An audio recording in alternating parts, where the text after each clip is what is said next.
Go live. Let's see. Are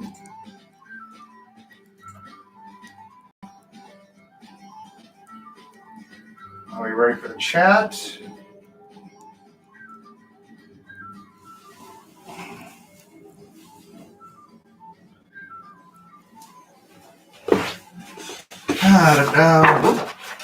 These are the latest Balloon Bus Girl. Let me switch over, make sure my tablet is playing hey, there we go. Okay, can I see? Hey, hello. Oh, I see Drake Tongues says hello. That means I might.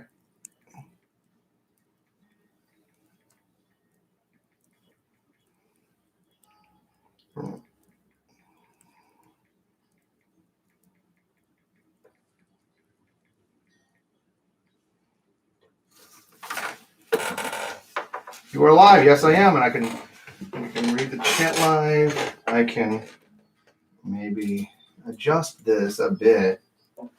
Are these capturing these two girls? Whoa!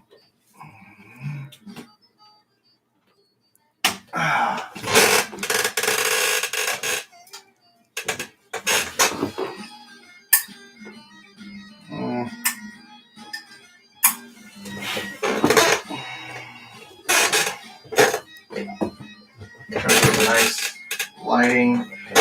Two of the latest cards in the Hollow Waifu deck. Balloon Bust Clown Girl and the Zipper Clown Girl. We're up to like 14th, 15th image in that project of like 27 total image. So that is carrying around. I'm going to turn that down maybe, but so there's just a nice little underplay of company. But that's one project coming along swimmingly, very nicely. Here's another one. We're ready for page 3. I wrapped up page 2. I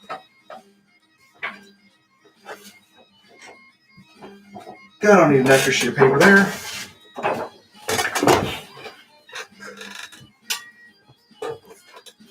I need to just grab a pencil. And as we see, we're the most intimidating thing on the planet to an artist, a blank sheet of paper. Yes. Those girls are both these girls are like background carryovers from the coloring book project. The girl with the zipper makeup and outfit is from a page where they're playing an arcade game. Two clown girls are playing an arcade game at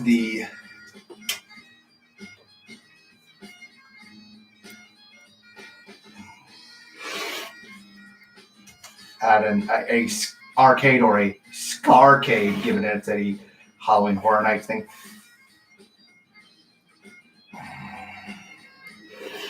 And they're playing a claw machine that's grabbing up plush animals of just all really cute and neat and weird monster horror themed Halloween themed plush animals, which I have quite an extensive collection of myself.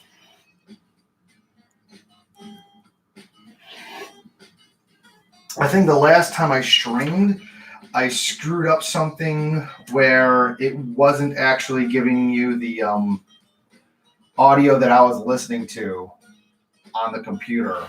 So it's all going through the mic, the Yeti, and I'm just listening to an album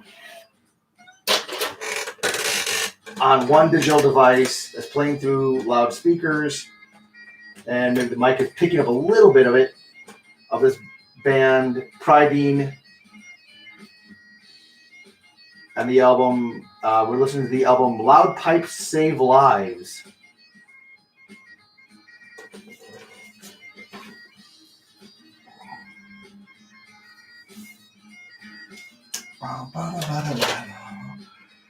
And I'm not sure who else is waiting or are going to join us, but if you got anything to say, anything to chat, I'll gladly answer, chit chat, questions and stuff. Right before Lent, because we're in Lent now, we had our first official Fish Friday, for the Lenten season. It's kind of funny. I managed to. So I've got like 4 panels here.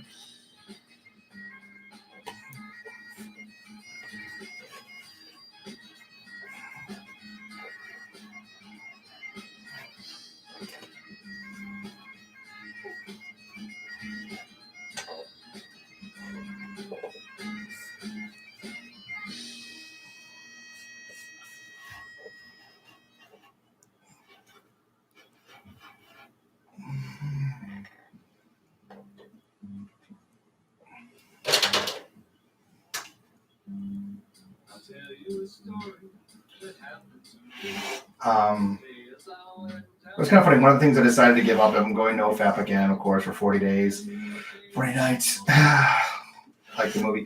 But the other thing I was giving up was Facebook, and it was funny because like right before Facebook kicks off, there's a stupid shit with Tony Weisskopf, the Bain Bar. I make some comments to some libertarians from the Bain crew. I've literally got Larry Correia tagging me. Oh, show up and argue with me, you coward! And look, that guy ran away. What a he's the gamma. After this big lengthy phone book post, and it's like, and I'm waking up to people asking me on Messenger, "Hey man, what the hell is going on with this?" I go into look, and I just make my explanation. I've been asleep all day while you guys are ranting about me being some coward afraid to show his face because I work a midnight shift. I've been asleep. And the other end of it is, guys, I'm not going to be here for a month. I'm giving up this crap for Lent. This garbage hell site. And then, of course, and what good did Tony's activities do? Weisskopf's activities do? She's still now. They tossed her. She's no longer guest of honor at Worldcon for whenever they show up again, so good on her. Good on that. All that, the apologizing, the throwing your base under the bus, it amounted to nothing. Again, like it always does.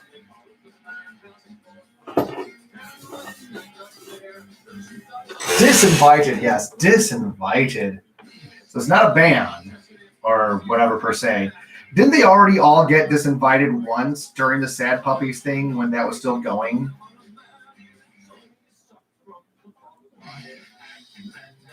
Our heroine in this comic.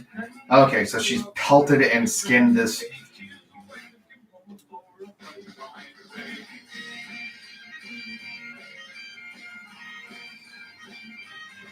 Animal hide.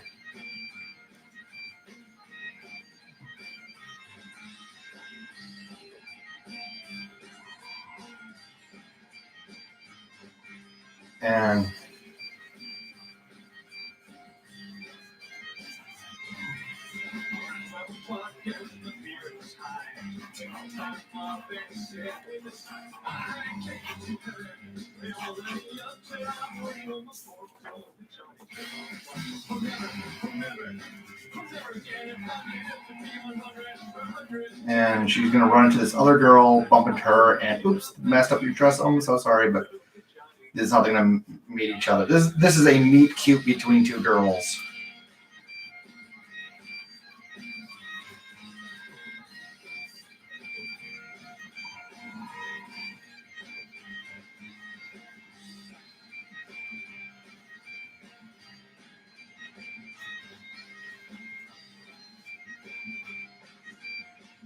Two heroin. Let me see. Hey, there we go. I decided I like this look for her.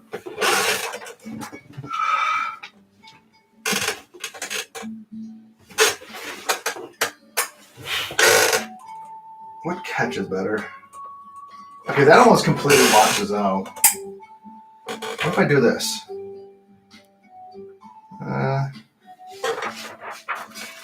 Or move our camera in a touch. The problem being initial pencils are always going to be kind of light. Unless you want to snap your leads again and again and again.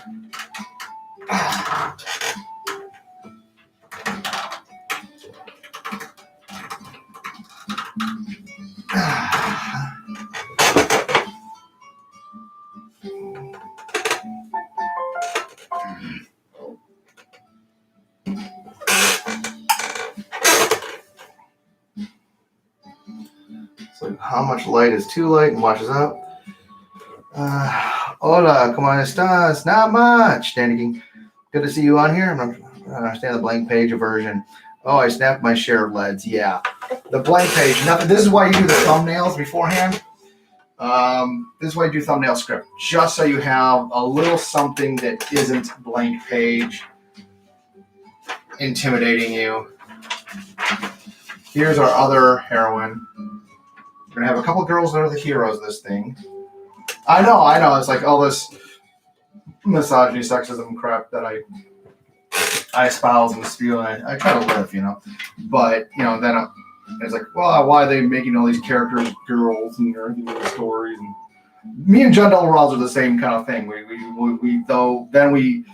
It's like macho and heroes and masculinity and ourselves. But then it's like, oh, man, but we're going to make a couple of girls that are most of our stories are going to just feature girls prominently as a main character. But then again, it's going to be different from this Mary Sue.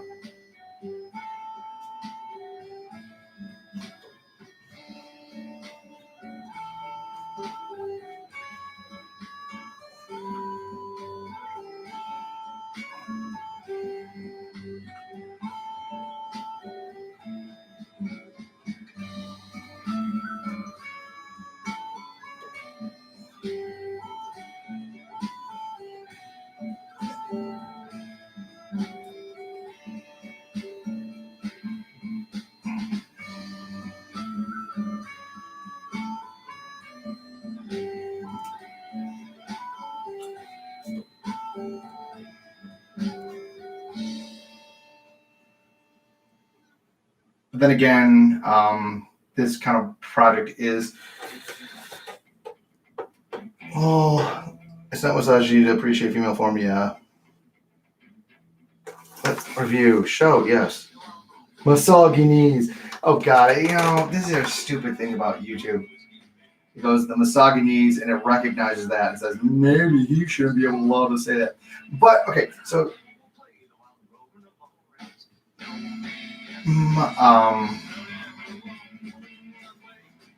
but it's a lot of these the complaints that we do make tend to be about the female as a like a man with breasts kind of thing. That is the ridiculously strong, empowered female women.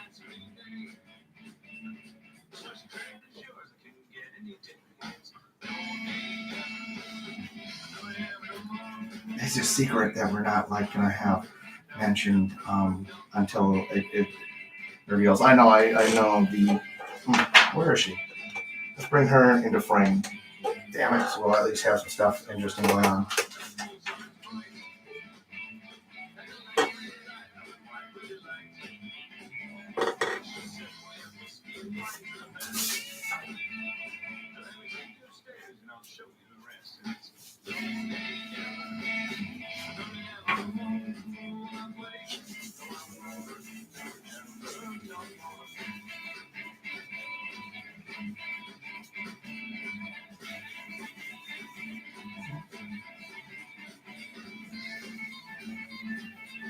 And I was showing somebody this is a convention.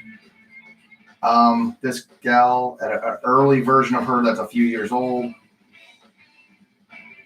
Somebody recognized right off the bat, oh yeah, Prudence's chaperone looks like a teapot, and then of course this gal, hers looks like a samurai, like it's wearing samurai armor. Where did I write down her name? Those kind of deciding names, and the names are all very much kind of inspired by The old, the Edwardian, Victorian Regency, not Edwardian, the Georgian era literature characters. I mean, if you ever read a play like, what was it?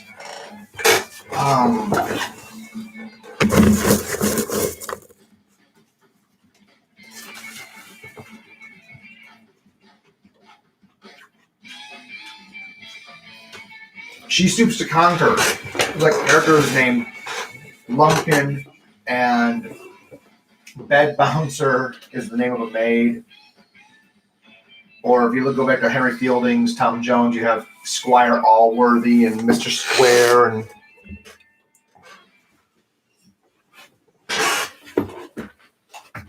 what was the preacher's name? I can't remember the name of the preacher in that.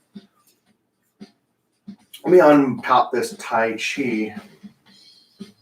Or this chai tea. What do I want to do with the tea bag? I want to run it into another room.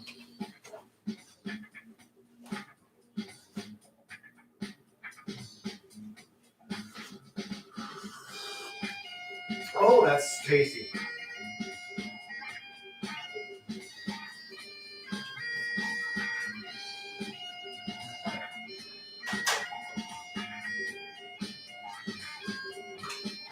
Not that.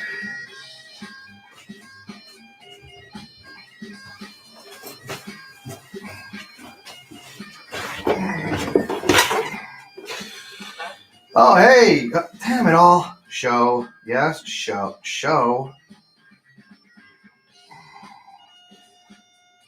Not when you consider how many predators exist in social activists groups. But not when you consider how many predators exist in these social activist groups that condemn big titty but prey on little girls so the points are not moved. And they wanted to block that comment. Man with breasts characters are awful. Maybe a man who is a man, a woman who is a woman. In terms of the word you spell it correctly, that's too funny. Each sex is small furry creatures from Alpha Centauri who are real small furry creatures from Alpha Centauri. Yes, that was from what? That was from the John C. Wright. That was from one of his blog posts, right? That was a great, and that's the thing is like he says that, and then he's like, and then he has Super Luminary, and that was awesome.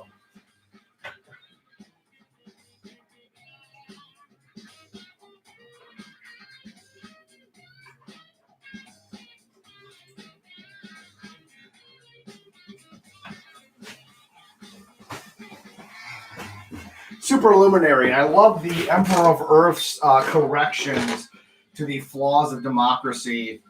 One of the main ones being replacing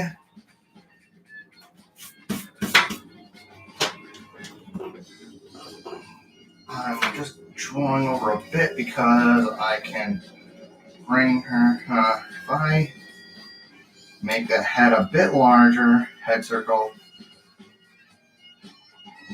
The oof.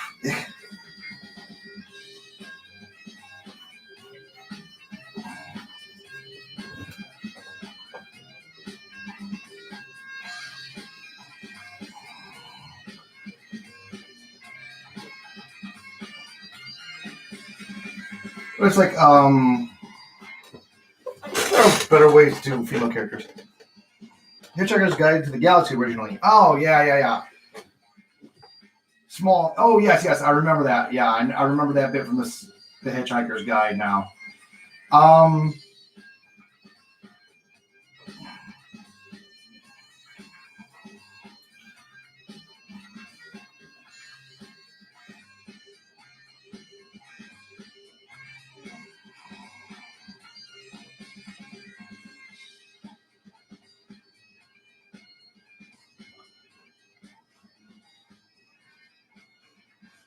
Okay, so yeah, part of this comic is me being inspired by older writing, but also like somebody else who was inspired by older writing, the writings of L.A. Meyer, the Bloody Jack Adventures, that 12-novel series that I was rightly obsessed with because the immaculate audiobooks as read by Catherine Kellgren, the late great. One of the few YA series that I really liked, mainly because he tied it into the Napoleonic Wars, and he also had it. So much of it is, I forget. She's also got glasses. So one girl is going to be thicker, bustier, and wears glasses. But the Bloody Jack Adventures are so much fun, and the heroine of my comic, Prudence Goodlove, well, it's Catherine Prudence Goodlove, fully is her full name, but the Prudence Goodlove bit is a bit from a playlet that Jackie writes while she's on doing entertaining on the Mississippi, and the main point of this really cliche-ridden, horrifyingly cliche-ridden play that she writes is the fact that the heroine has a tearaway dress. The evil banker ripped off her toward the end and chases her around. Oh, Amazing Bruce, yes. Shed a tear for Spock, lol.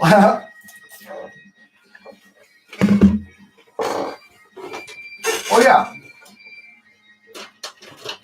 Yeah, she's cute. I'm designing ever since I first started drawing.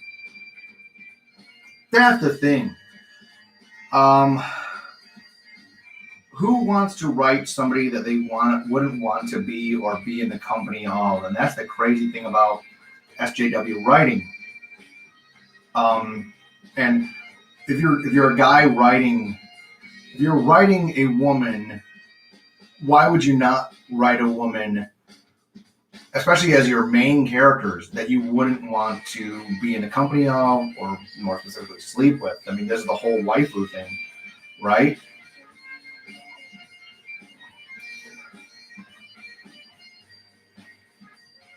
Well, that's why they're so important. It's like, and this is why the aesthetic for Japan trumps America so often. The modern, Cal art style.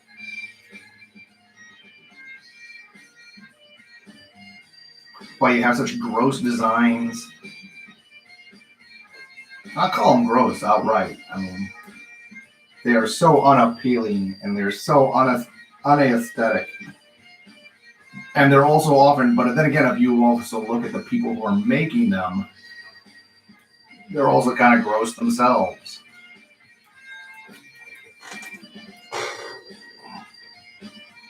Waifu, yeah. So, I mean, back when I was doing Peter's the Wolf,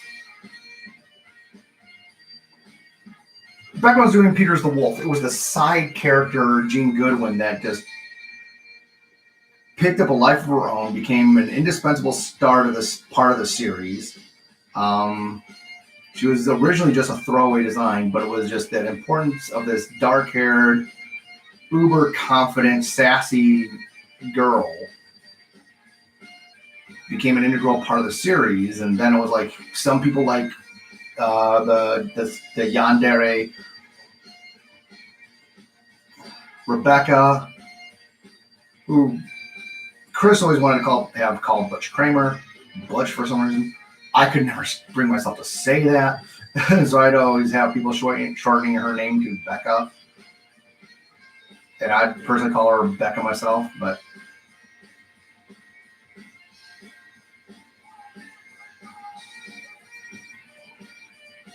she's gonna get, oh no, my dress is stained right before I'm going in. And I know this drawing had her like ridiculously busty. This one not so much so, but that's gonna be her secret. She actually comes from the planet Ushichichi, where something in the water or whatever gives all the women there like ginormous knockers. And all this time, this girl who's like a 3-time veteran of the Love's Crown games is going to have been like hiding her power levels, shall we say.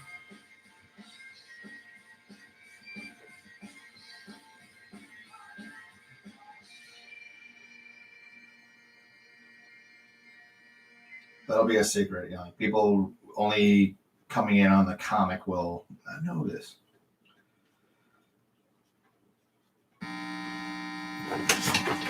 Right, of course, that was the last track of that album. Let me give you a second.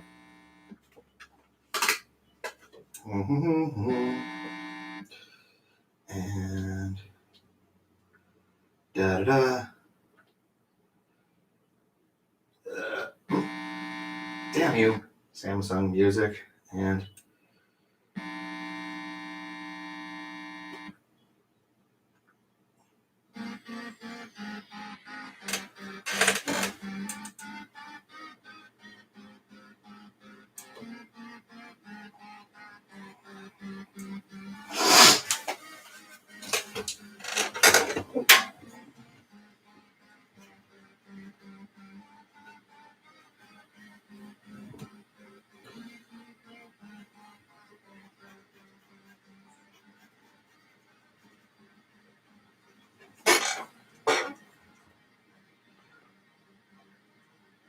the refinement causes changes, yes. Hi, Sub-Zippo. Yep.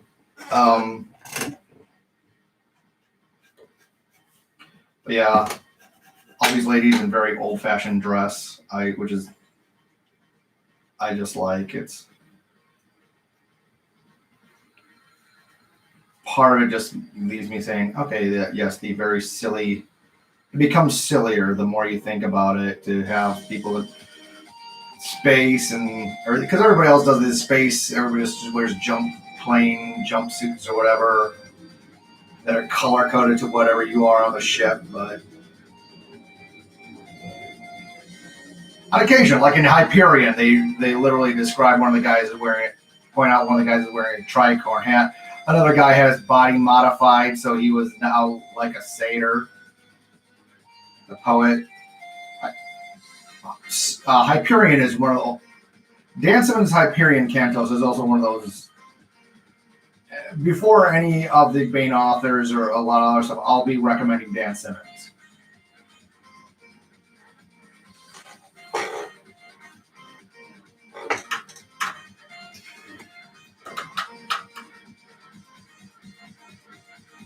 Lower the gooseneck.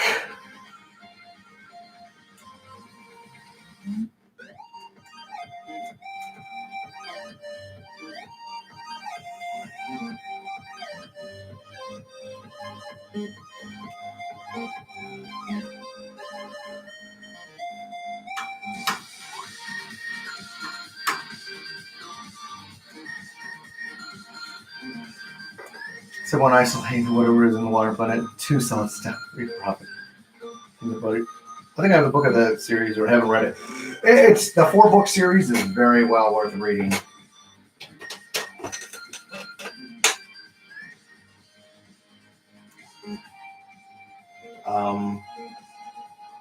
It was just a really well crafted science fiction adventure.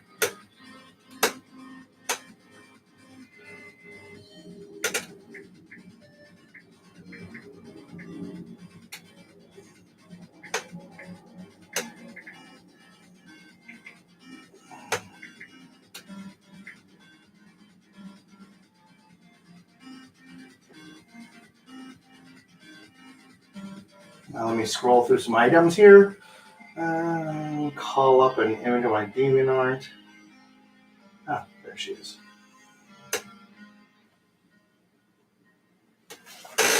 Like earliest version of her. It's always very much earliest version of her. My couch, this tousled hair and sweater. She's always dressed very comfy. I don't know, for her I always just have this very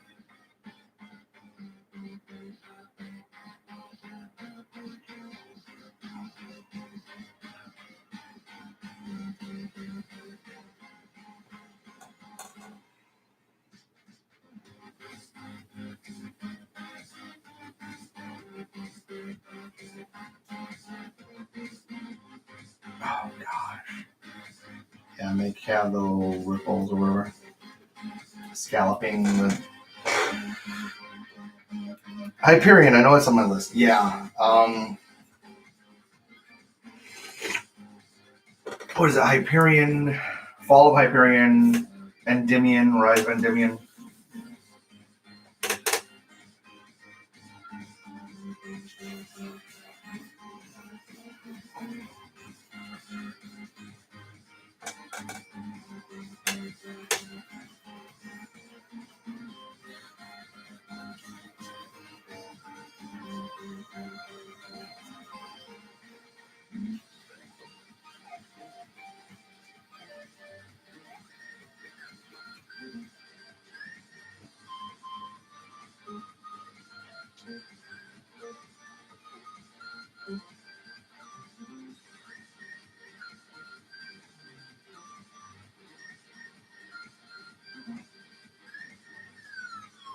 So the first few pages here are just going to be almost character introductions and expositions and wading people into the idea, the whole concept of what the story is going to be.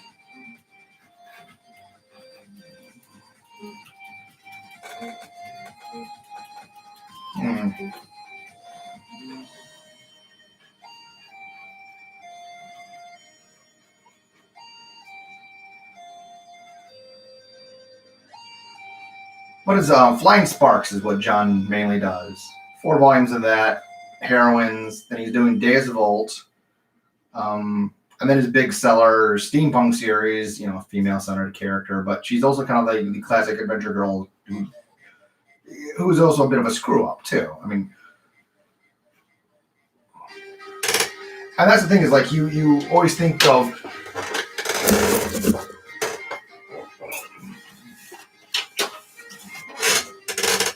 They always say, oh my gosh, all these heroes, male heroes always so overpowered, Mary Sue, fantasy, blah, blah, blah, blah, blah. But because the way censorship is around women, you can't have a woman you can't have a female character losing a fight to a male. So, as the trope is now, it's the very accommodating male stuntman, very accommodating stuntmen, in the fight, doing 90% of the fight scene as these girls just like throw the weak kicks and punches and from the weekend Tai Chi class in a movie, and it's not as exciting as it used to be back in the heyday, the Hong Kong era of Kung Fu movies. And well, yeah, so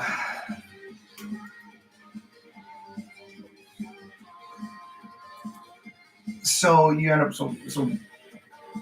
and if you look at something like a lot of the like Operator number 5, I'm going through this Operator number 5 series. I'm going through the G8 series and G8 and his Battle Aces. And these guys were always getting outsmarted, outwitted, captured. They'd win a couple of fights, but then they'd lose, and they'd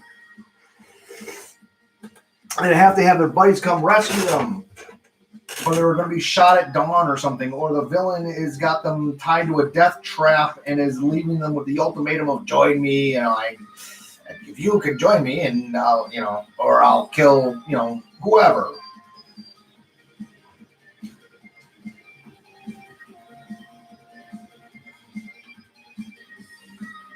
And look how offended people were by Black Widow in the Age of Ultron movie. Oh, she got captured. And it's like, yeah, but that's literally how you get the heroes to, she's like the weakest member other than Hawkeye, the Avengers, but she's also the one who specializes in escapes and manipulation and what have you. So it, none of it fit, but this is how we get the plot moving from point A to point B.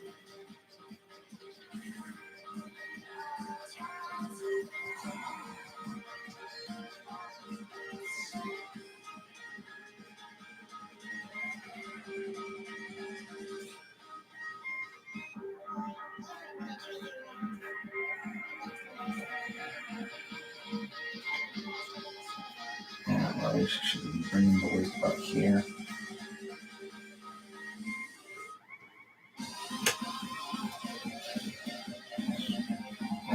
why I was trying so little of that lead left.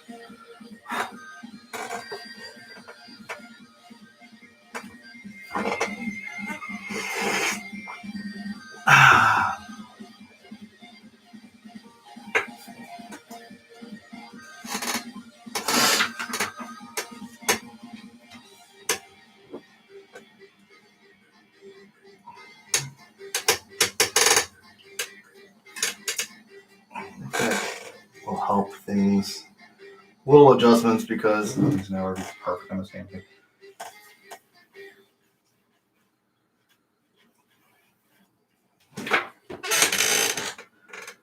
And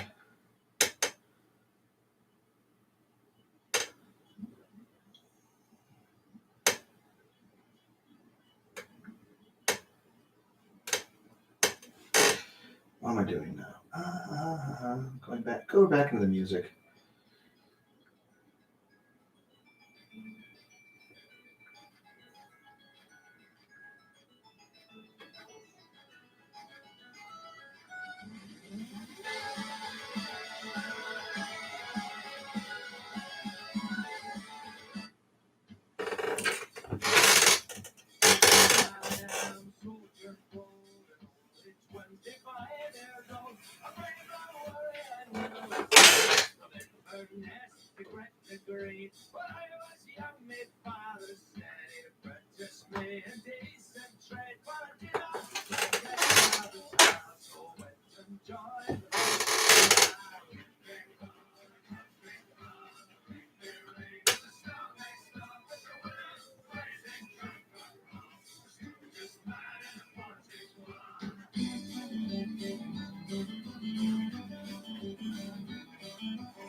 I was at this little mini con vending event, and somebody was like, me like, oh, this is samurai armor. Yep.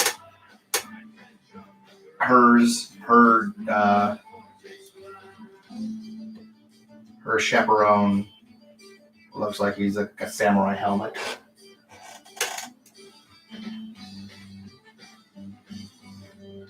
Because why wouldn't you? Why wouldn't robots in space? Why would you have them all looking basically generic, the same? I mean, at least like with something like the Empire in Star Wars, it does make sense because they're like military contractor going for the lowest bid, but in this universe, okay, there's some general builds, but then everybody kind of customizes their builds.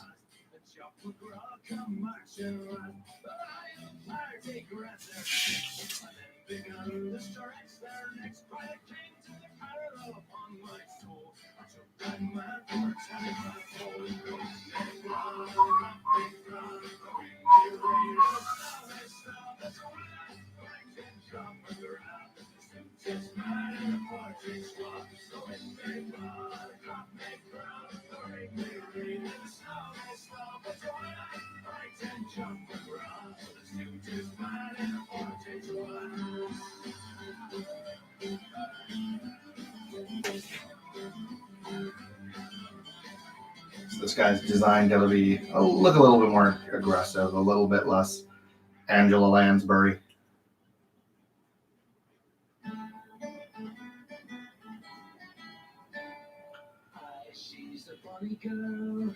As much as the characters dressing up, so are their vehicles. My nephew really likes the Zyra von Monaco books too. Yeah. I unfortunately couldn't get into them because I only do audiobooks.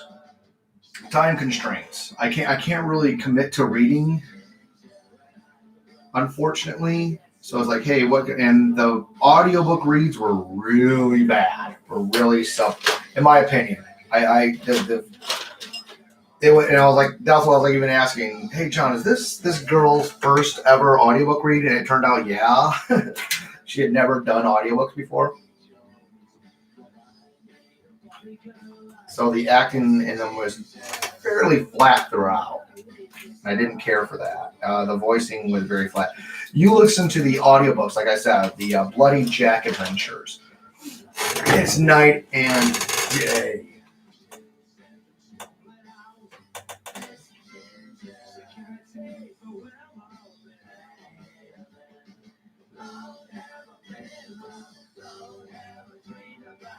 And it's kind of funny because like how many voice channels there are involving women now. Kind of loop. And how many of them are like, there's like some ASMR kind of voice, lewd ASMRs that are basically kind of a offshoot phone sex. And not that I know, I never really did, even when those phone lines and stuff were still the big thing. I went in for that. So I don't know what those were really like. But I'm noticing that there's now a lot of just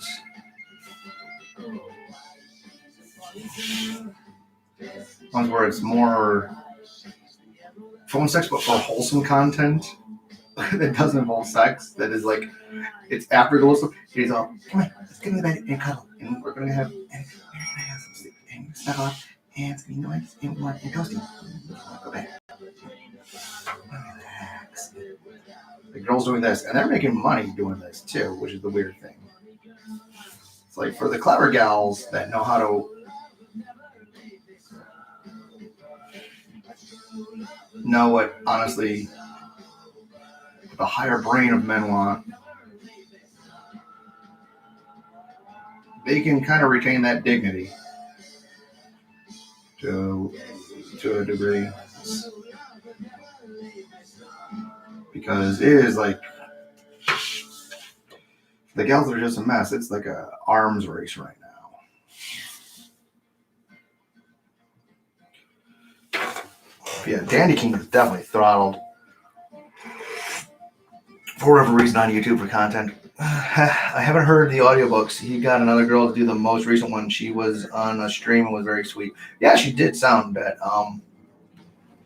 That's the thing is like, but as much as you see, when I'm drawing at work or something, when I'm drawing like small scale stuff, I'm usually drawing while listening to an audiobook.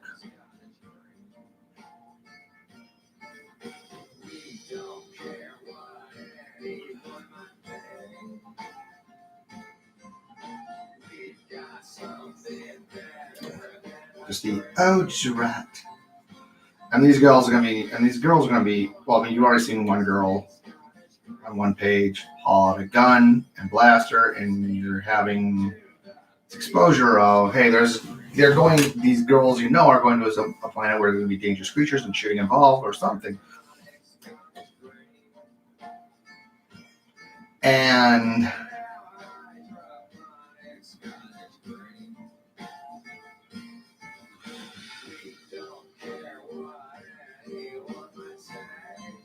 the thing we have going here is,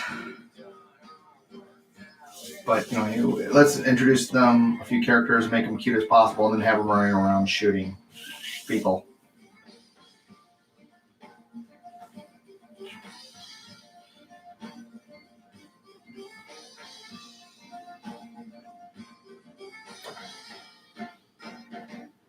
Had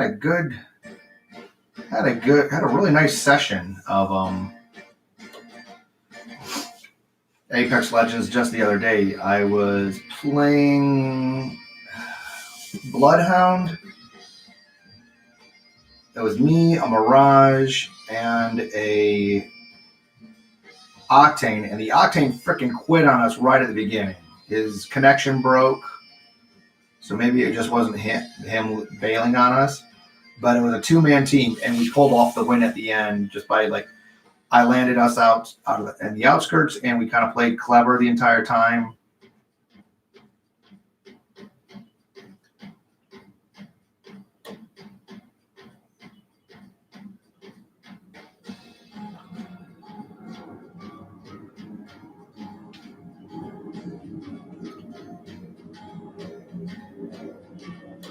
It's, ew, I've got blood on me, and then because these girls bump into each other, and oh no, her dress is ruined because there's still because it's now stained from the animal that Catherine shot, and that Prue shot and skinned. So this will be a bit of irony. People will say, oh, is this irony? Oh, is this foreshadowing?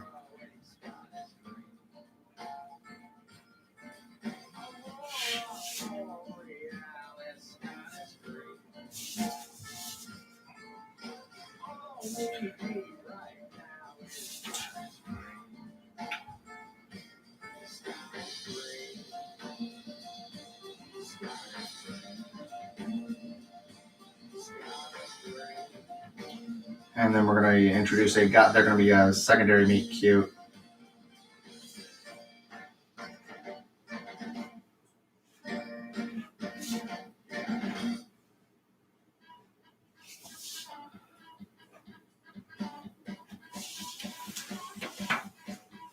I kind of wish that I could draw. Yeah. Come on, me, shoot me so I can respawn with new clothes. Yes.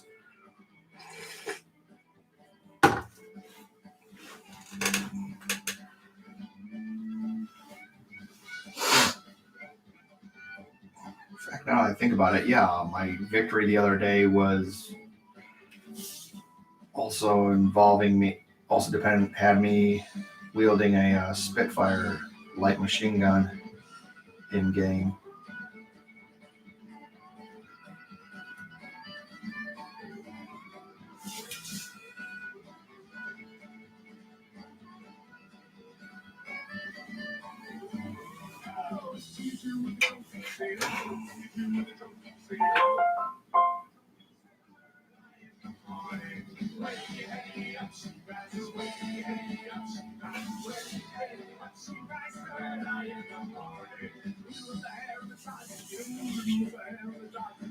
They're going to be the male hero, the male protagonist, the male hero in this series. Not the protagonist, the center character has already been introduced. It's going to be Prue. It's about everything that's happening to her in relation to this game.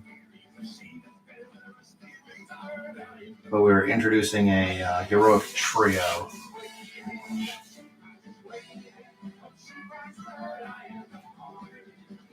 They're going to become fast friends on this battlefield.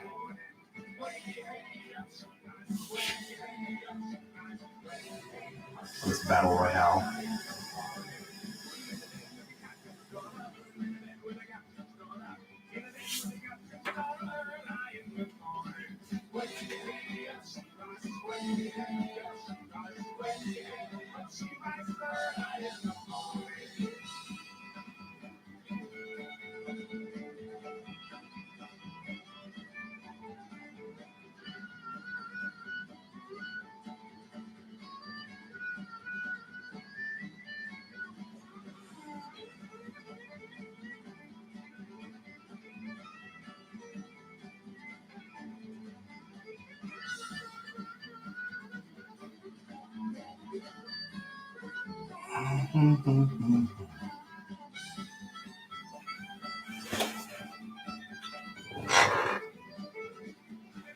Kind of embarrassing. Give me a minute.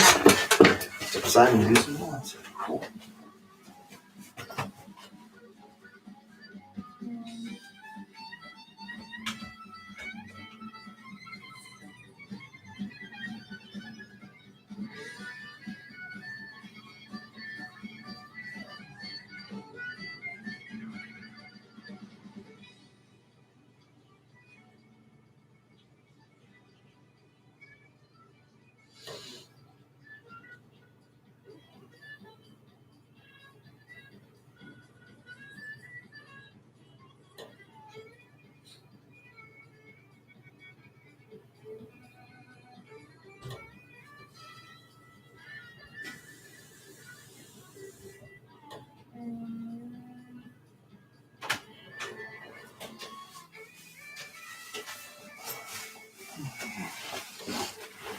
Okay,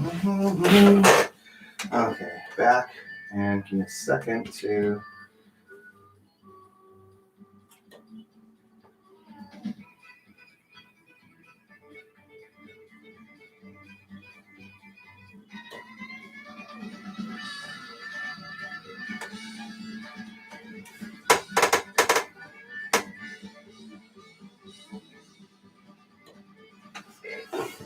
Yeah, let's see.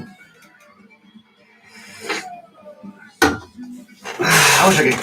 Everybody says I wish I could draw. I wish I could write, or at least I wish I could get these ideas written. But it's almost compulsive that I'm like just cranking out drawings in my free time. Hopefully, I can get these things done because I've been really. The Hollow Waifu playing cards have been really coming out quick, fast, and loose, and that's a blessing. I'm going to be able to get. I think I'm going to be able to get that done, and ready to print hopefully by midsummer. Because this is going to be a full color playing card deck. Let's go to Theater of Illusion, Nox Arcana.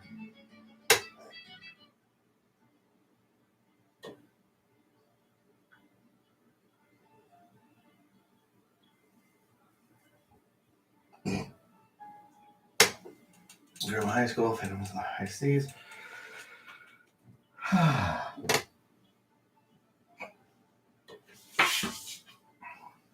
And we can.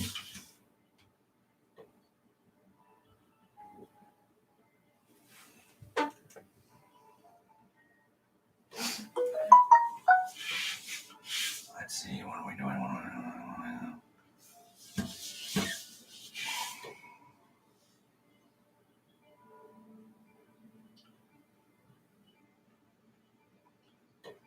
Yeah, it's just kind of weird. It was kind of funny watching all these guys who had friended me. I mean, I don't go on a friending spree on Facebook, but there's a lot of people who are. A lot of authors keep on, like, from the Bang kind of circle, libertarian circle, keep on friending me, sending me friend requests, or people who are like Bang reader keep on sending freaking friend requests. So when I like scoff at the behavior of Bang in this tucking and cucking and running, because hey, they're run by a woman now, and they all kind of want to make nice with that sci-fi convention crowd still. Even though well before any of the gates, well before any of the puppies events, well before even the COVID lockdowns, sci-fi fantasy, science fiction conventions, the lit sci-fi convention scene was graying and dying and did not bring in young people. The only way they had young people coming in was by adding like furry and anime tracks.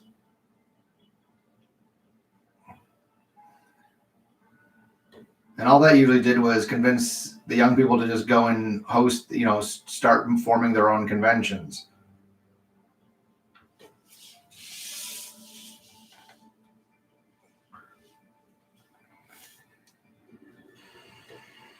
And so when it's not movie sci-fi convention, when it's not Star Trek, Star Wars guest, when it's here's Larry Niven, nobody gives a damn. He's an old dude.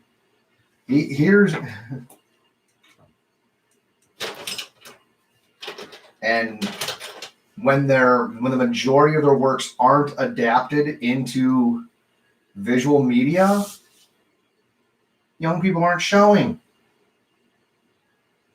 already. So the Bang model. I mean, have you ever seen a person under the age of 40 at a table for the Manticoran Navy or whatever?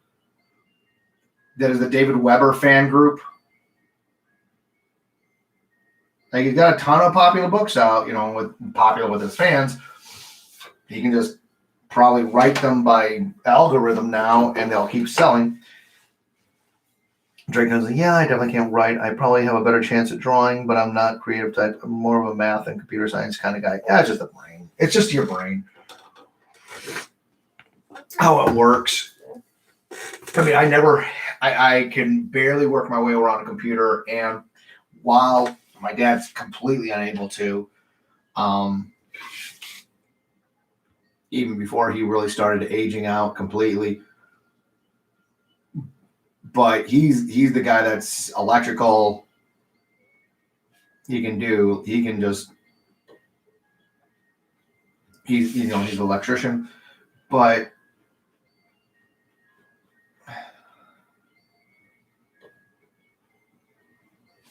I've got this weird creative artistic streak.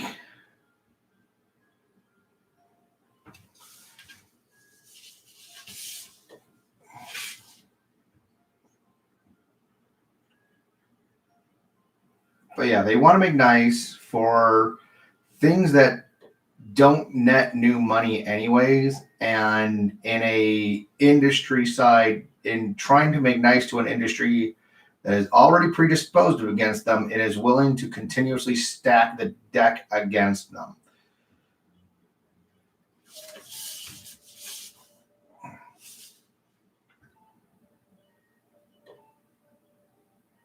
But yeah,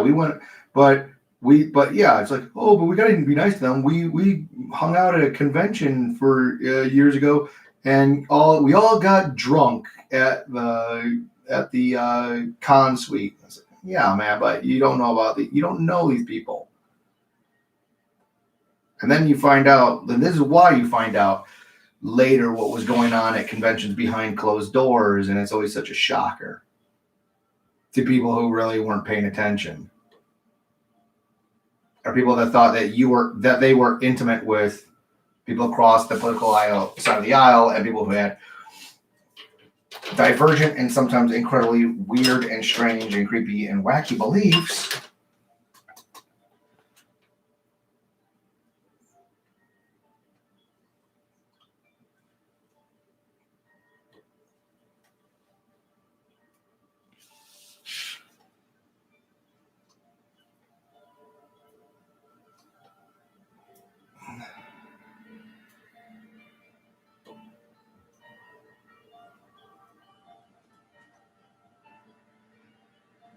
Like, and I'm now learning, and I already knew to disavow a while back.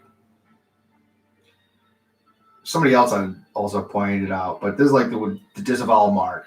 When you see a conservative talk about it's like McCarthyism, first of all, you're bashing one of your own. You're bashing McCarthy. Secondly, McCarthy was not wrong. He was a damned hero for hunting for communists. And he was stripped of his titles, that his crusade ended, was highly damaging to American government. The second one is when they talk about when someone on the conservative side just trips over themselves to say who the real Nazis are.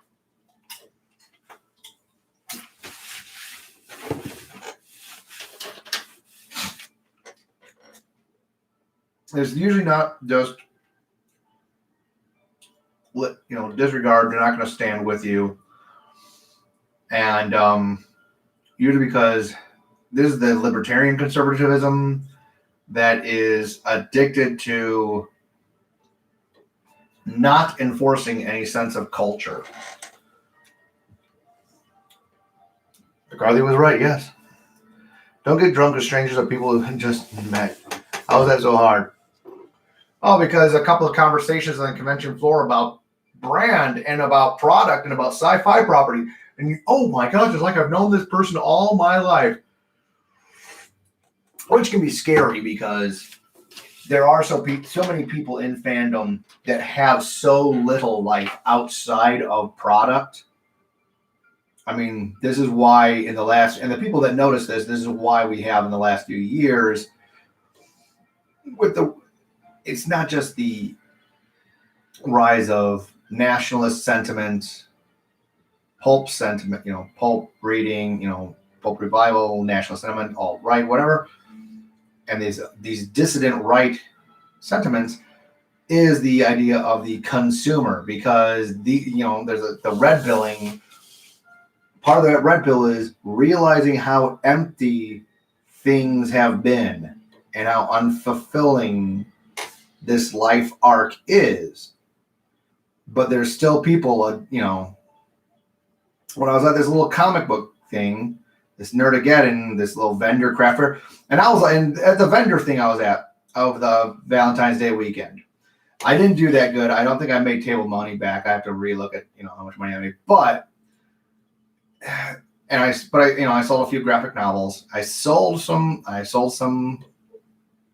bookmarks and stuff. I sold the stuff that I knew was probably going to sell most readily, most easily. And I sold a few things.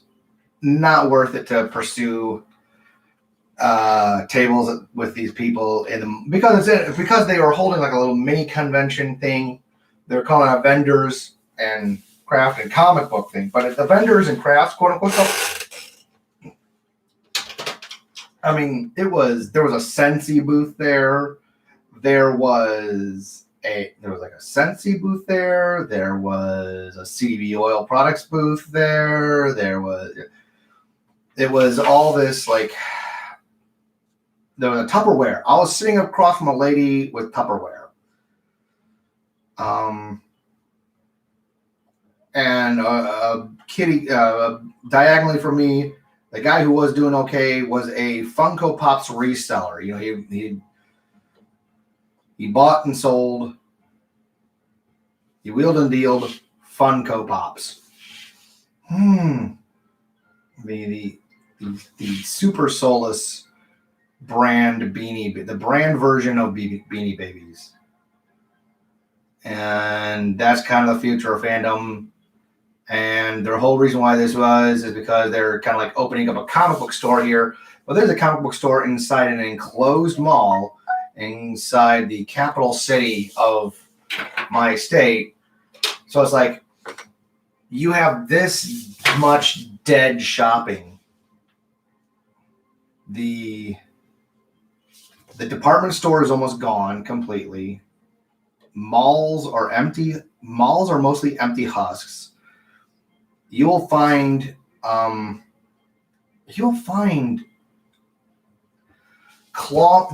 there are like several I've come across now several mall stores that were mall stores of nothing but claw machine games, because you can ignore them you just basically turn them on and let people just wander in and put money in thing and lose.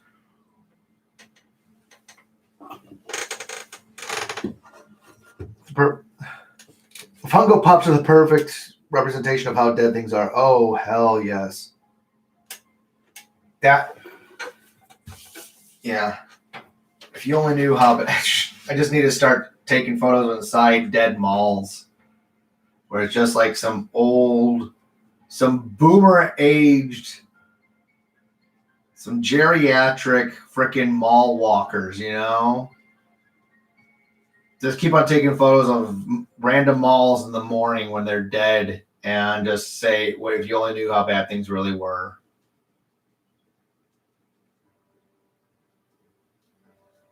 Just add that one line of text.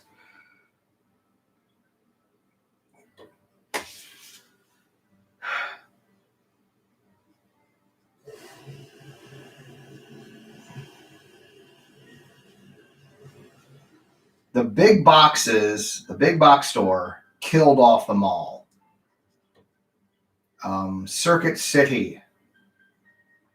And, it was Circuit City and Best Buy that killed off EB Games and any independent computer or video game stores that would have been inside a mall. There was just that lack of that lack of competitive space for that kind of part of the service. And then you only had Circuit City and Best Buy were rivals for a while, but literally the market could not support two big box store chains that sold essentially basically the same products. And I guess something was better with Best Buy's game. I think they got into more of the gaming and made sure to have more exclusives and whatnot.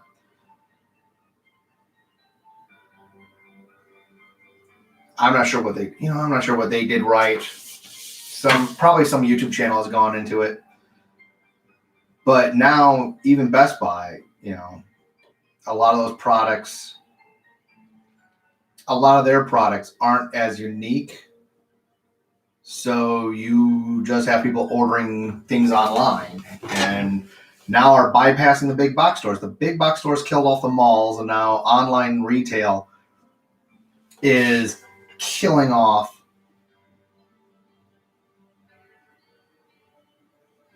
the big box store.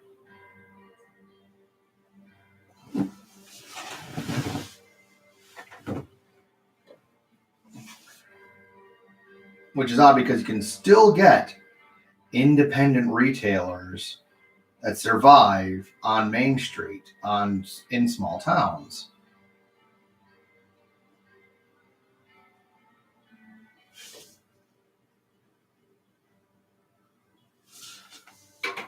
I mean, that's why I was kind of glad to have gone to that Tecumseh Ice Festival a couple of weekends ago.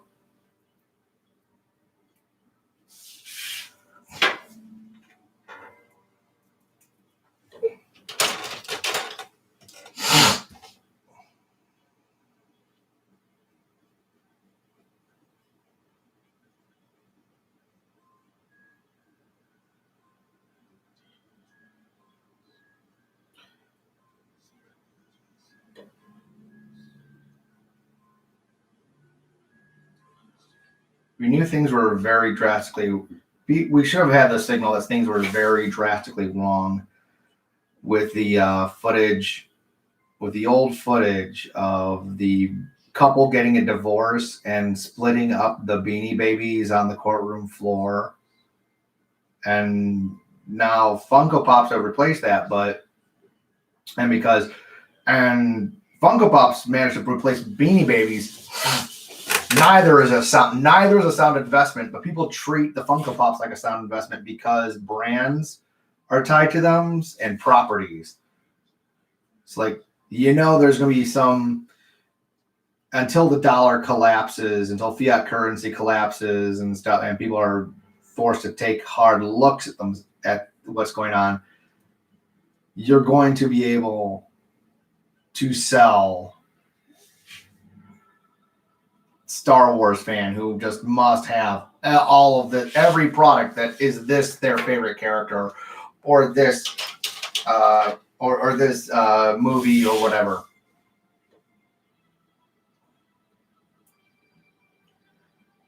But then you also have people that think that act like this is an investment, that this will appreciate in value if I just hold on to it.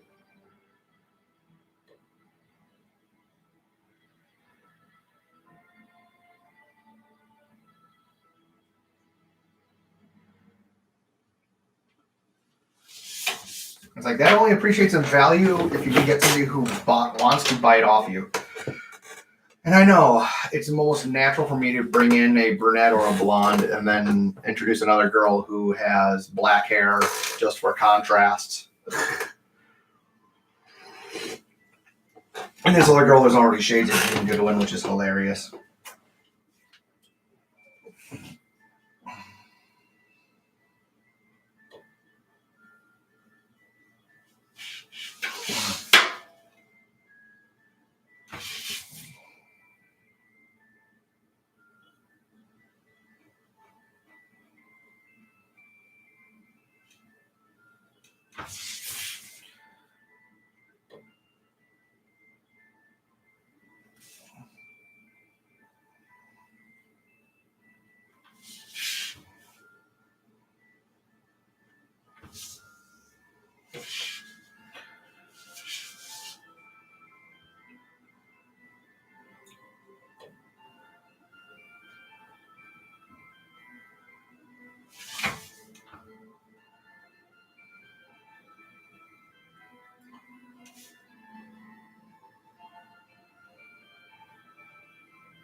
Need all the flavors, yeah.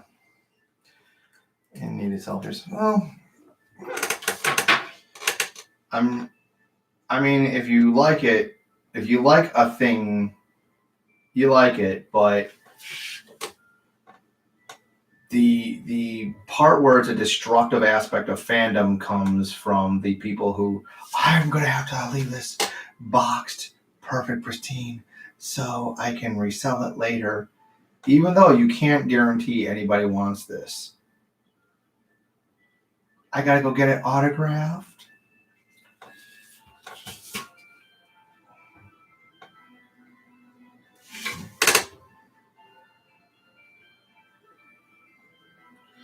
It was funny because I have some old box toys.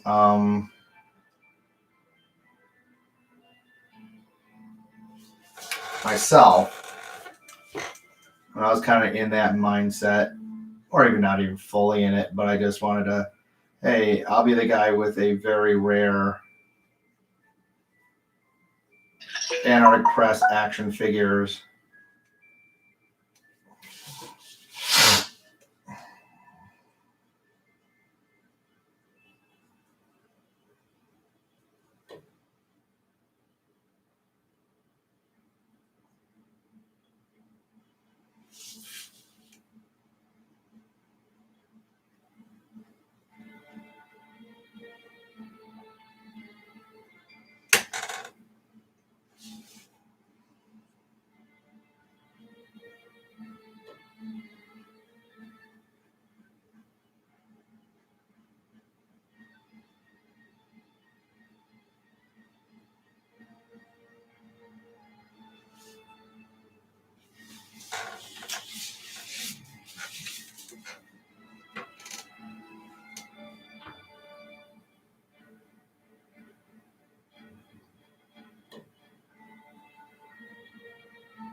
But I was gonna say some of the figures. Well, I got some Antarctic Press figures, action figures, back from when they were really doing early.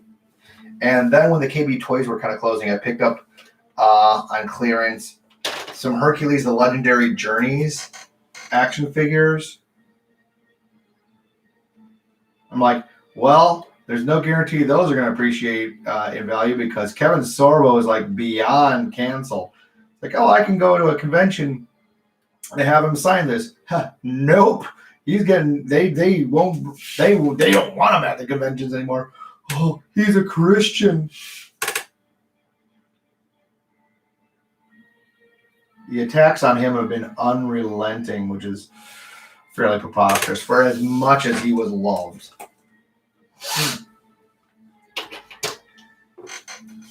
And for as much of a chill dude as he has been over the years.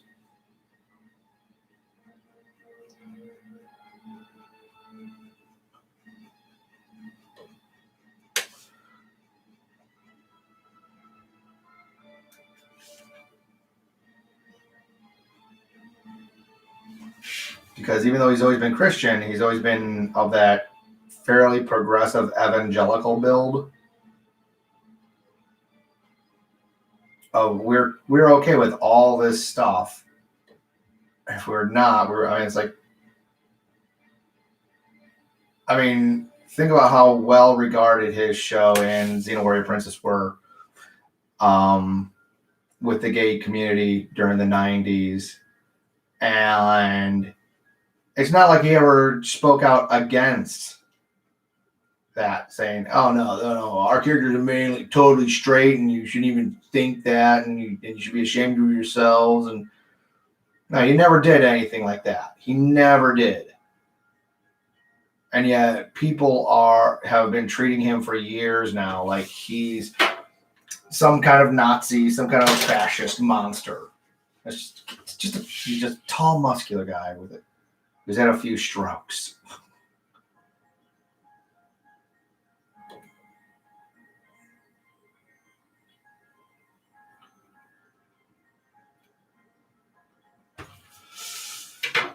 And now they're doing the same to Gina Carano. And Gina Carano's big, oh my gosh, she's siding with Nazis tweet was her warning people that the Nazis made neighbors turn on each other. It wasn't just some army going in with enough manpower to rounding everybody up. No, it was you use propaganda to make people hate their neighbors and they'll happily turn in their neighbors.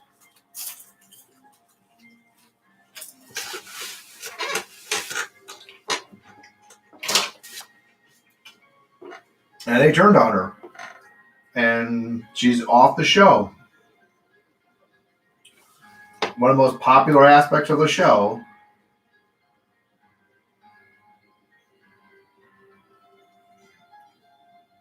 But the Disney crew, I mean, they never, and it's like, and that was the other part of it, is like John Del Rosa's like, and that was finally the cancellation point for him. But really, the cancellation, well, I never picked up Disney Plus, but the cancellation point for me, other than, yeah, Disney sucks, but that the Mulan debacle should have been the cancellation point for a lot of people before this. But I think people just thought, oh, if we give them enough bad reviews, they'll get the point. They don't need to get the point. They don't need show. Big Time Hollywood. John, they were trying to say, oh, this is potentially Big Time Hollywood actor, producer, director, most skids equals crickets. Kevin Sorbo believes in Jesus. Evil. Yeah. Yeah. Totally.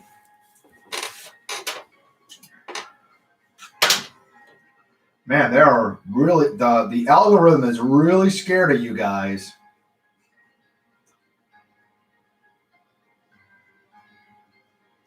I tell them this is not for kids. When I set up the stream.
Let's see.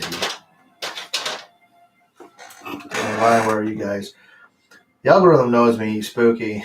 Well, it totally censors parentheses and some other interesting words. Yeah. I mean, they've shut down Jay Finney midstream several times.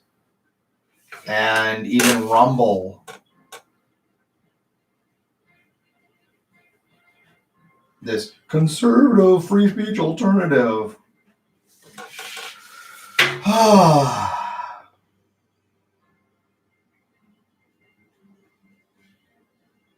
That was the funniest shit that was the funniest thing in the discussion, in the brief discussion that I had over Bane's cucking was people defending it, saying she just didn't want to get parlored. She didn't want to get the Bane bookstore Bane books parlored and whatever, and treating like parlor as if it was ever anything than a honeypot tells you how far behind the curve the Bane Books crew truly is, and how much they weren't paying attention. As other people are pointing out, guys like Brad Torgerson, Bane author, he voted in 2016 for McMuffin. He voted for the CIA candidate, the literal egg-headed glowy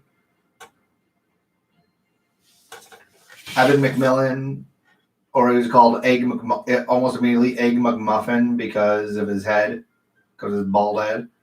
But a whole bunch of Utahns, a bunch of Mormons, because, I'm a Mormon and I've got this history, the CIA, blah, blah, blah. They went for him.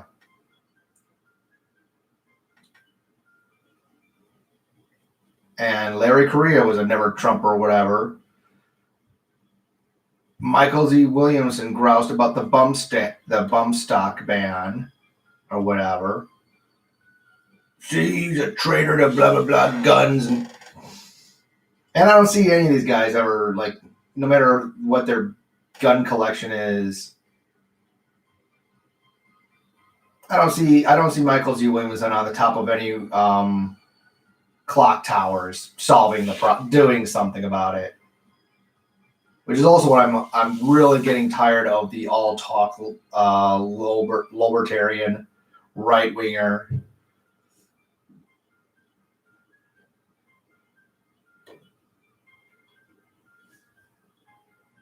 Yeah, we could go totally Viet Cong on them. That's why they're still afraid of our AR-15s.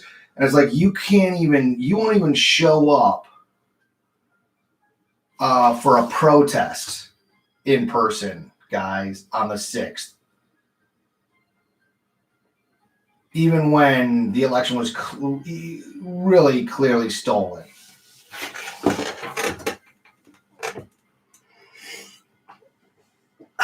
Oh, that chai tea is so good.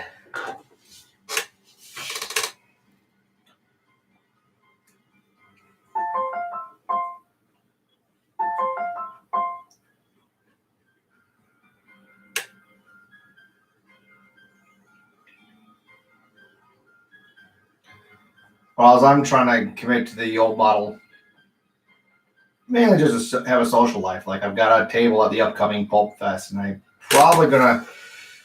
It's gonna be weird because I'm probably gonna be hunting up spaces at conventions, mostly in Pittsburgh area, Pennsylvania, that aren't Anthrocon.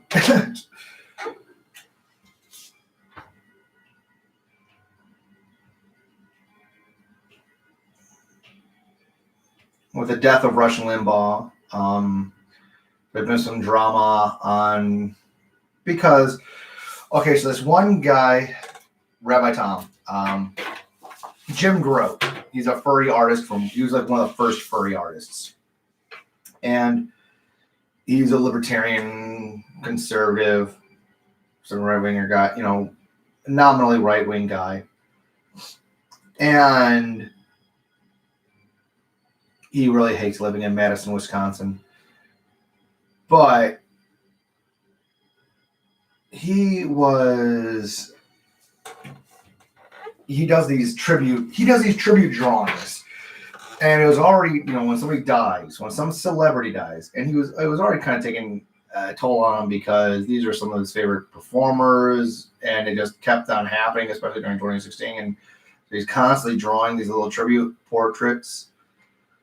And then I was like, he was really ripping into him and it was really ripping him up emotionally when he had to draw Hal Holbrook. Hal Holbrook recently died. If you ever seen this actor, he had really much made a career out of stage performance where he recites Mark Twain in the character Mark Twain. Very much dresses up like him, very much looks the part. And then Rush Limbaugh dies, and because he draws Rush, it immediately becomes this hotbed of political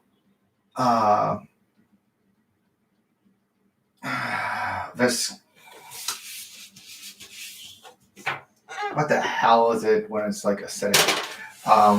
Because of the V. But the comments are the comment section is people treating it like Twitter and very gamma left-wing males trying to have the fucking last word in because they hate Rush Limbaugh and they hate Trump and these guys are radical. He's not going to consider. I freaking screen capped the one because it was just so hilarious. It was like Rush Limbaugh was an extremist. It wasn't that he was conservative. It was that he was an extremist. It's fucking extreme in what regard?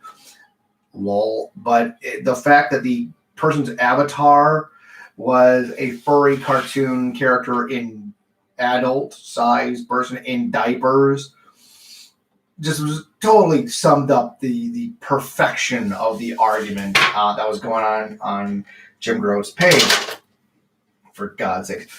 And then I got this guy who leaves a shout on my Fur Affinity wall. It's still up there. I don't know how to delete that shit, but then the flip side of, and then he's like on Telegram. Oh, you're not replying to me, huh? It's like, I ain't got time to waste for you gamma ball. And then I point out to, and so I started pointing out to Jim, just for fun, the guy's behavior, not addressing him directly and saying like how it's so gamma of like trying to like, acknowledge me, fight me, bro. Bullshit. And it's so hilarious watching because I've been getting that. So I got this from the libertarians and the general left, the furries in the same span of a few days. And whereas other people like Jim Grove, they really just recoil and they hate it and it makes them want to give. And this is the kind of stuff that makes them want to give up. I love the rugby scrum. I think it's hilarious. I just love diving in and watching the cancer.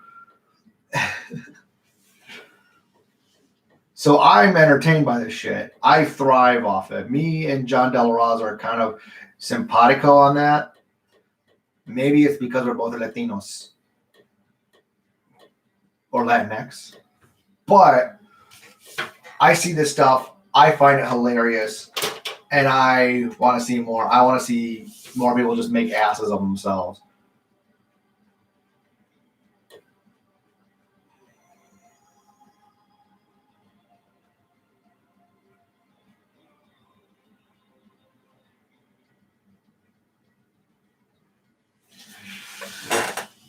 I know Hal Holbrook. Familiar with his Mark Twain? Yeah. Males. Yeah.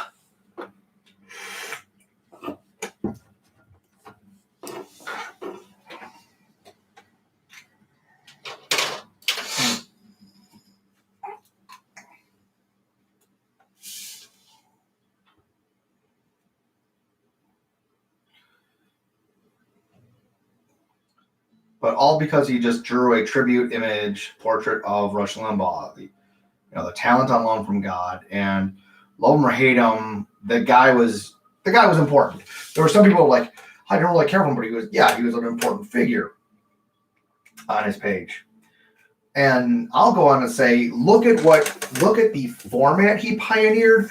You basically have internet message board and streamer conversations the way they are because of Rush Limbaugh. No Rush Limbaugh, no Mahler, essentially. Because if you're not willing to listen to one man, no Tim Pool. What does Tim Pool mainly do now for the Timcast? Picks up the news, like Rush Limbaugh, picks up the newspapers and reads through them and gives you his opinion, his hot take on these things. It was always editorial content from Rush. He wasn't a reporter himself. He just kind of read things and analyzed them and thought about them. So, and he would do that for 3 hours a day with commercial breaks.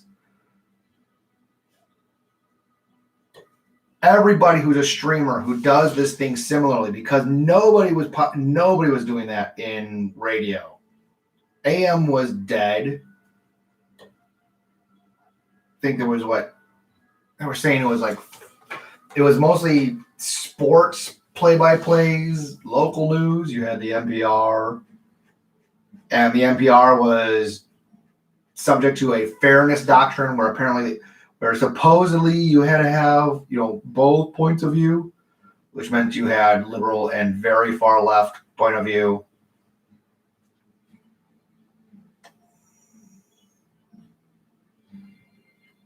And he was, you know what? I'm going to go in and I'm just going to do my own thing. You just let me own my content, and you let me own my content, and I'll start off cheap and we'll see where this goes. And I think he took it from 400 channels total countrywide, broadcasting on AM to 1,000, really to 1,400 nowadays broadcasting on, and just a host of other presenters, all doing very much the same style of stuff. Just pull articles off the wire, get past the headline, and give you an in-depth analysis from their perspective of things. And even if it's non-consequential, I mean, if Rush hadn't been willing to sit there, and there's not going to be any guests, we're not going to center on guests, who's selling a book, who's making it, who's in a movie or some shit. It's just going to be the host and the callers. You wouldn't have Mahler and company. You wouldn't have them. Let's do 10 hours talking about Star Wars or whatever, or DC movies, like Wonder Woman movie, and then we're gonna take super chats instead of calls. You're gonna pay up money to actually get. You wouldn't have. Oh my gosh, my buddy Lawrence. Lawrence is a very good boy. He got on the Brittany Venti show and he really made her upset. Best $5 that man ever spent, I'll tell you that much.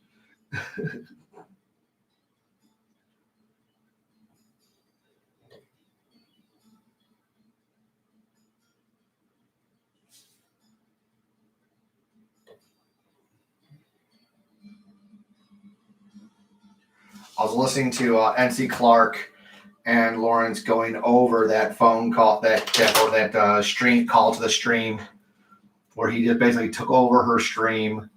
By the end of it, she took like one more thing and then call and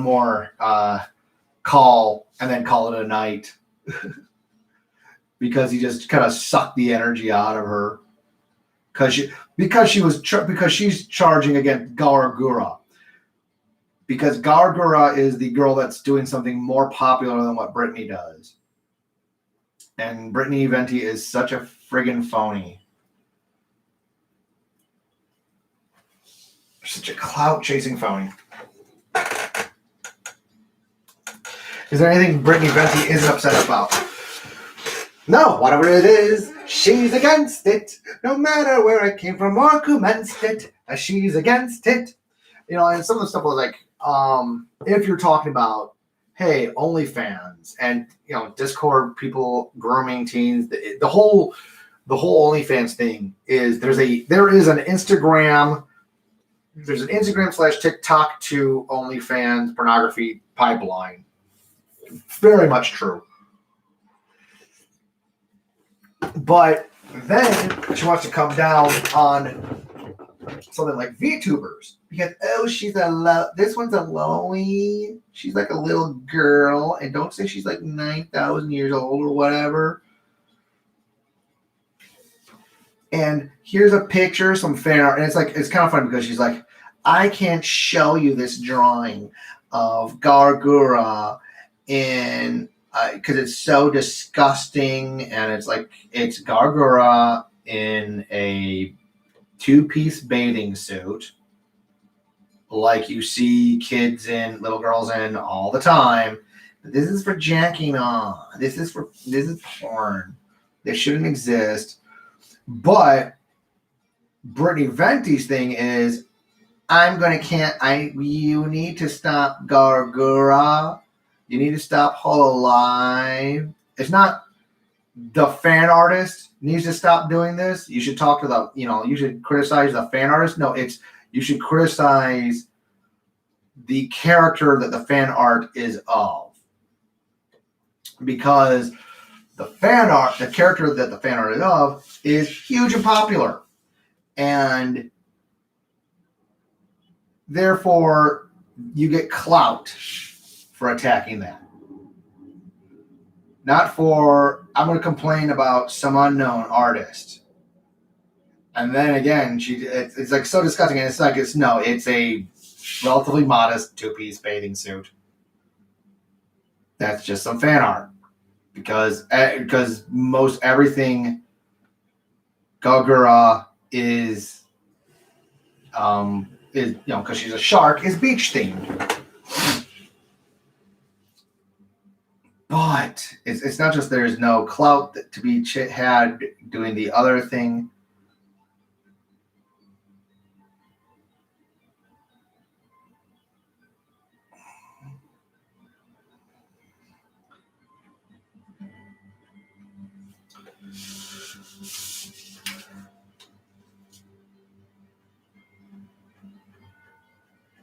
That's what you got to do. You got to do the crosshatch like this, kind of randomly.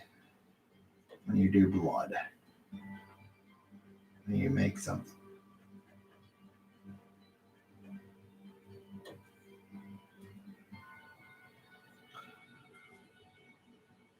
When you do staining or something. And this is actually kind of so I have to do as little digital shading as possible.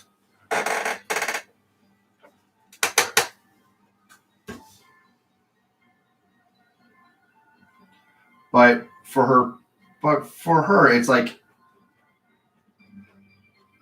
there's always the implication that you're supposed to be instead simping for Brittany Venti instead of all these instead of all these girls who are like pornography or anything.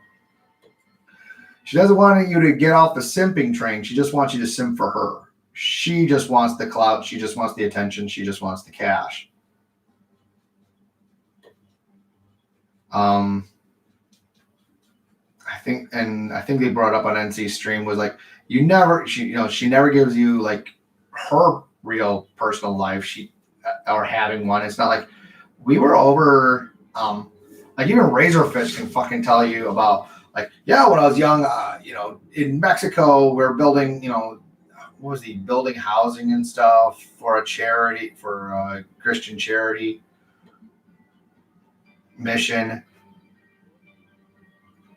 You don't hear about that shit out of a lot of these women, out of the Brittany Ventis. You don't hear her saying. You don't hear about her doing stuff. You hear about what you got to do, and what you got to stop doing. And I don't want to defend either side of like the OnlyFans argument. I'm not about to defend them either because this is just horrifying. And it's just kind of the latest chatterbait, but the fact that women are selling themselves so quickly and so desperately now. And some guys are just giving up so much cash for nothing in return.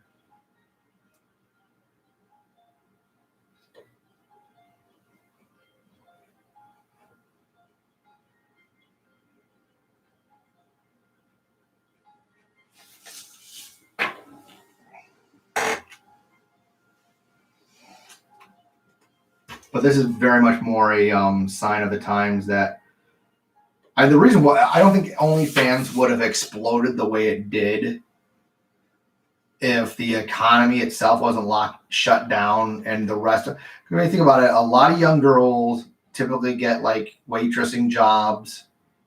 Waitressing, working in a restaurant is going to be a working for tips. Very much a common first job for women when they're going through school or when they're just out of school and doing anything. And getting serious about life. But that was cut off for all of 2020. So one of the biggest explosions is in porn sites.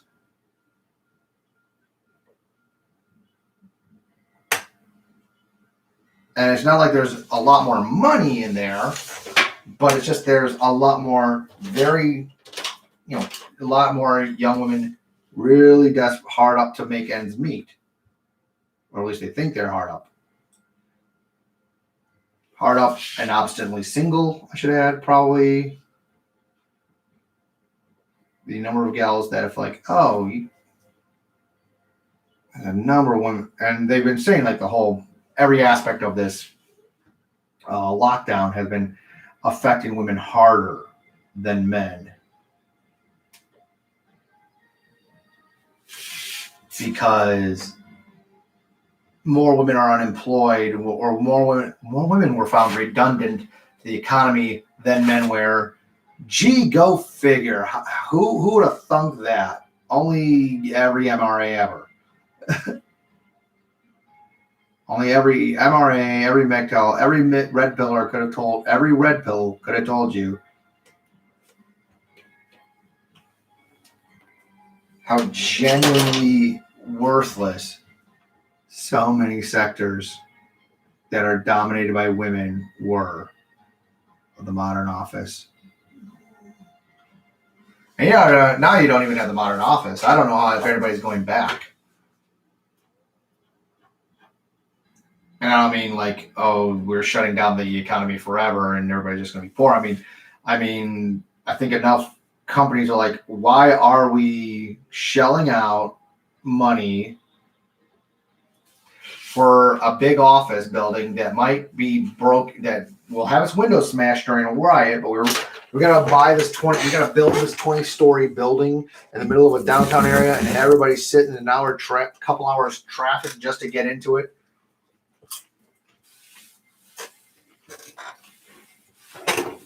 Now, how about we just have you guys sign in on a computer? You work mostly on a computer anyways. And we need you on location. We'll ship you there eventually, but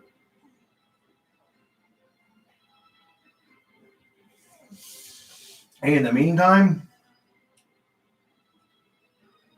let's just have our morning meeting on a Zoom call or whatever, and then get to your tasks on computer that you were already, in your own home cubicle.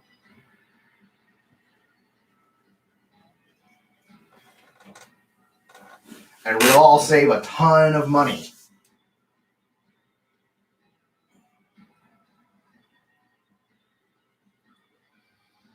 We're not losing productivity to water cooler chat anymore because we don't even have to fill the water coolers. Hey, there's money saved. I've got a buddy near me, got a friend near me who is already kind of going through that. Is like he's been like that the entire year. We're not going back to the office. Yeah. I don't think people really want to go back. And I'm not even sure because think about all the crap you got to do to run that office, especially in the modern era. And I'm not just talking about the practical things, the mechanical things like heating and cooling and electricity and whatnot, but the human resources and the he said, she said. Well, you know what? You can have a he said, she said to drag in, or a they said, Z said, all this bullshit with your workforce. You don't have to worry about it because now these people aren't even in direct contact with each other. They're not even face to face. They're not lingering around each other for freaking 8 hours.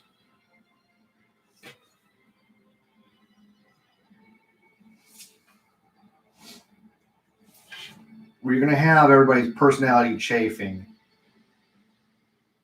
and the office gossip and crap.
Fewer cars on the road. Yeah.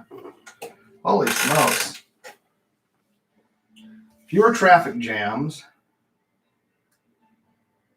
Fewer morning multi-car pileups. Unless, you really throw a curveball at these people with a sudden storm.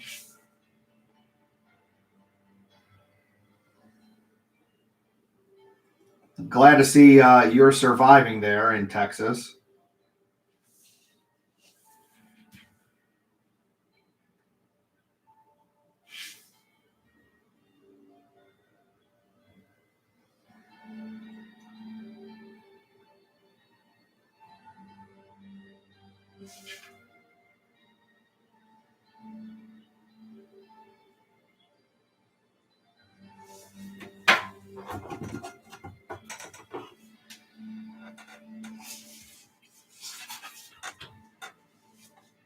He's going to have a couple little triangles to make it more, and still be, so he's a little whatever these are, aspects of his carapace, his body.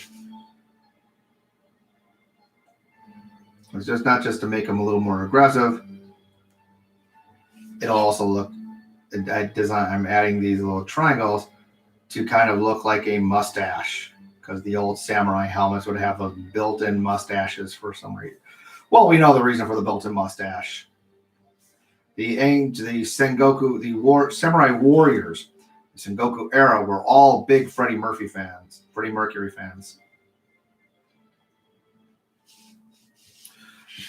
And in tribute to him, they would put mustaches. They'd have horsehair mustaches on their samurai helmets.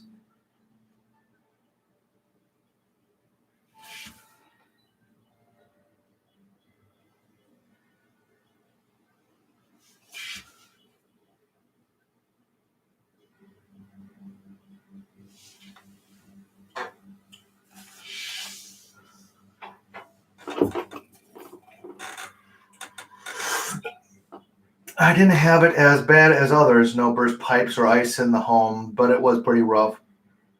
Freddie Mercury, that checks out.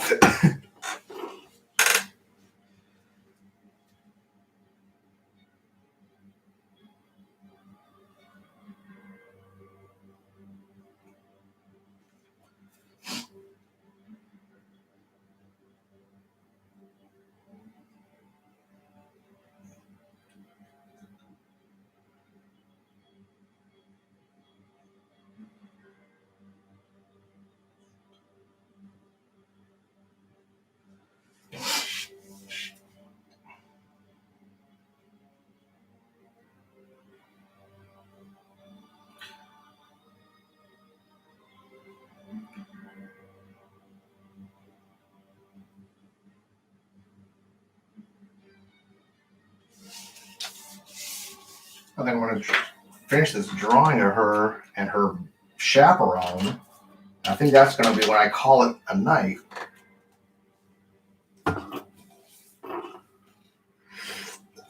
But we did get a lot done. Damn. I'm kind of surprised at how. So we've got about half a panel done and the basic sketches of the outline sketches of the rest of the panels. Good start.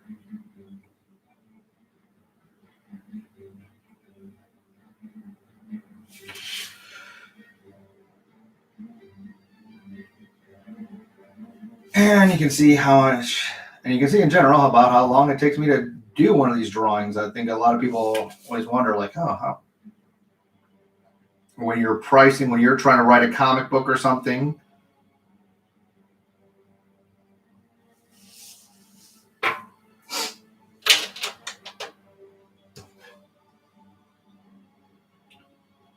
or getting a commission, what goes in the page rate is, hey, here's how much you're taking out of a person's life.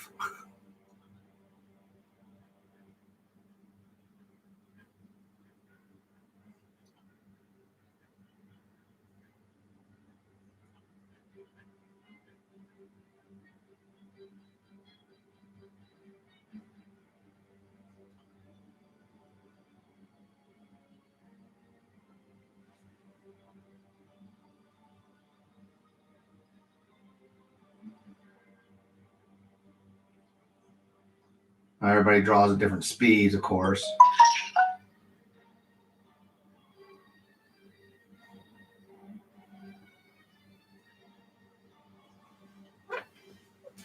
Looks great, thanks.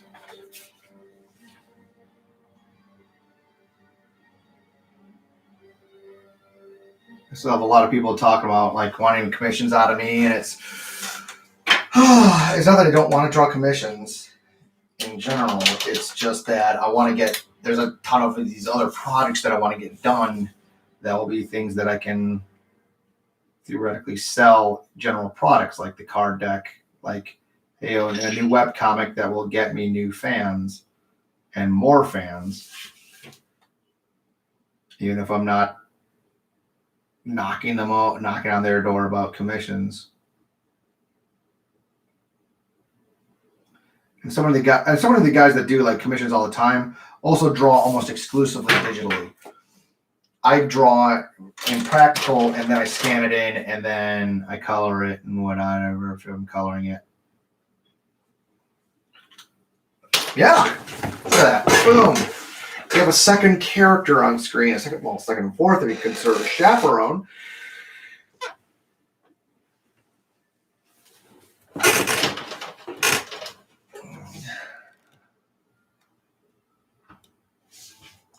You have the result of a meet cute in multiple senses of the words. All right, let me do these because she has this lace about her throat.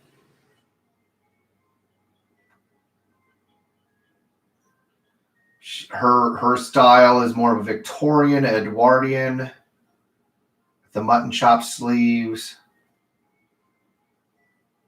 Quite a bit of lace, returning to quite a bit of lace in the fashion, but also makes her look a bit older and frumpier and, well, more like a librarian or something.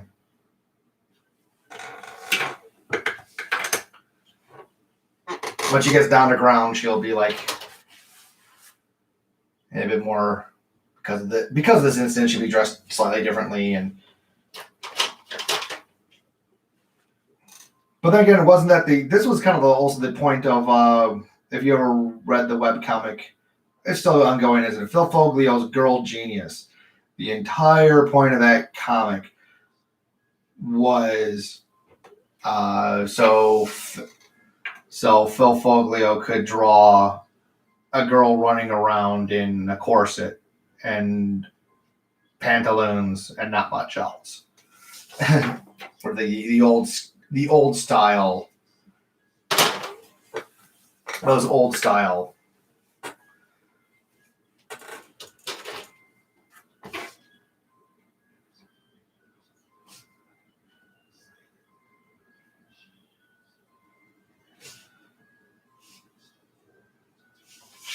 How much did I make her? Maybe a little bit too much.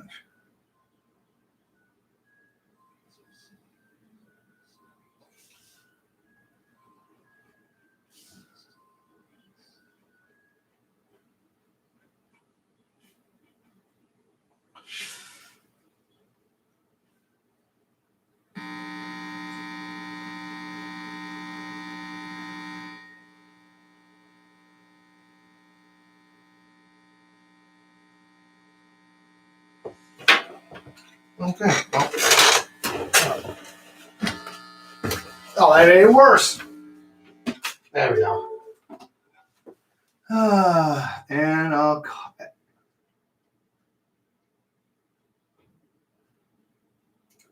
And let's end the stream.